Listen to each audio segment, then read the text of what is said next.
సముద్రాన్ని గడచి ఈవలి ఒడ్డుకు వచ్చి దృష్ట్వాతుత శోకాత్తస్య ప్రవృత్తో మే శ్లోకో భవతు నాన్యథా.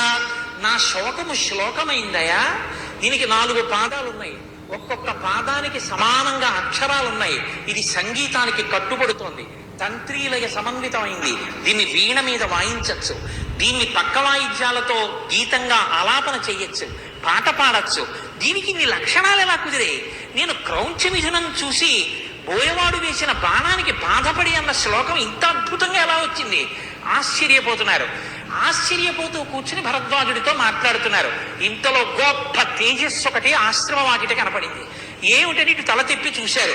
అజగామ తతో బ్రహ్మాలోకకర్త స్వయం ప్రభు చతుర్ముఖో మహాతేజ దృష్టుం తమ్ముని పుంగవం. 4 ముఖములు కలిగినటువంటి చతుర్ముఖ బ్రహ్మగారు కమండలం పట్టుకుని హంసవాహనం దిగి అడుగులు వేసుకుంటూ ఆశ్రమంలోకి ప్రవేశిస్తున్నారు. ముందు కొడుకొచ్చాడు, వెనక తండ్రి వస్తున్నారు. లేచి నిలబడ్డారు. మనసంతా రామాయణం, మనసంతా శ్లోకం.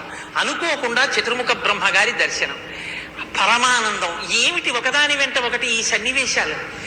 ఆనందంతో ఏది తర్వాత ఏది చేస్తున్నారో, దేని తర్వాత ఏది జరుగుతోందో మనసు నిలబట్టలేదు. ఏమిటి విచిత్రం? ఆశ్చర్యపోయారు. వాల్మీకి రథతం దృష్ట్వా సహసోత్థాయమాగ్యతః ప్రాంజలి ప్రయతో భూత్వా తస్థౌ పరమ విస్మితః. చాలా ఆశ్చర్యపోయారు. ఇప్పుడు బ్రహ్మగారు రావడం ఏమిటి? మహా